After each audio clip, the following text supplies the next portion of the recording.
I'm going to take you through how to calculate percent composition from a chemical formula.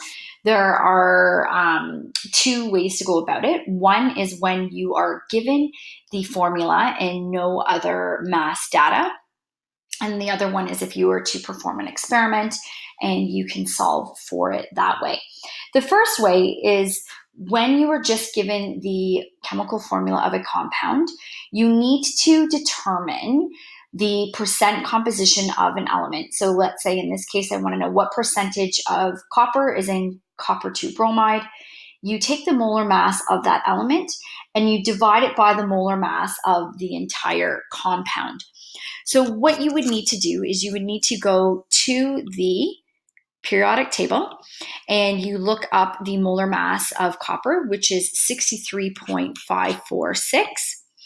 And I will copy that down, 63.546. You would divide that by the molar mass of the entire compound. Because there are two bromines, I would go to the periodic table, take a look. Bromine is 79.904. I multiply that by 2. I add that to the molar mass of copper. And what I end up getting is a molar mass for the compound of being 223.354. What I then do is I must multiply that by 100 because percent always means out of 100. And I can determine what the molar mass is of copper in that compound. So what I would do is percent copper, and I put the symbol equals 63, and I punch that in on my calculator, 63.546 divided by the total molar mass, and I must multiply that by 100. And what I will do in this particular case, I'll keep my answer to 2 decimal places, so 28.45%. Now, whenever you have a binary compound, that means only 2 elements in the compound, we would know that the remainder would be 100 minus that. So what I will do in this case, I will just do 100 minus 28.45. And what you will end up with is 71.55%. Your total percentage for the compound should end up equaling 100%. What do you do in a scenario like this one here with magnesium nitrate? If I wanted to figure out in this scenario the percentage of oxygen, what I would do is I would take the molar mass of oxygen. So I'll put down percent oxygen equals, there we go. There are 6 of them.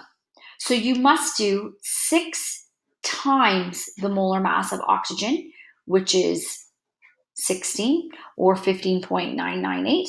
I'll just round this one in this particular case.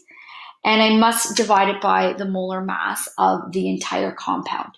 So whatever that ends up being, multiplied by 100. So be sure that when you have more than one atom in a compound, you must multiply the molar mass by that value. The other way would be if you were given mass data. So here you're told that you have a sample and it contains 0.90 grams of calcium and 1.60 grams of chlorine. The total sample has a mass of 2.50. So what I could do is I could say, okay, I have some calcium, I have some chlorine, and it makes a compound. Now, that compound is most likely calcium chloride because when calcium and chlorine hook up, but let's say I didn't know. I can just do some rough work here. So I could say I've got 0.90 grams of calcium, I have 1.60 grams of chlorine. I know that the masses on the left must equal the total mass on the right of my product. Law of conservation of mass states that matter cannot be created or destroyed, so your total masses of your reactants must equal the mass of your compound. If I want to figure out percentage of calcium, I take the mass of calcium divided by the mass of the compound. That's your total. It's just like if you had a test that was out of 2.5, which would be very silly, and you got 0.9, what percentage would you get on that test? In this case, we do the same thing. 0.9 divided by 2.5 times 100, and that gives me the percentage for calcium.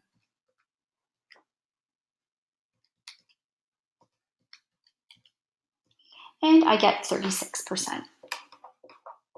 If I want to figure out percentage of chlorine, I could just subtract that from 100, or I could just use the values that were given. And we can take a look and see if that's the case. 1.6 divided by 2.5 times 100, and sure enough, we get 64%. So, two different ways. One, using molar masses to figure out percent composition. The other way is using mass data.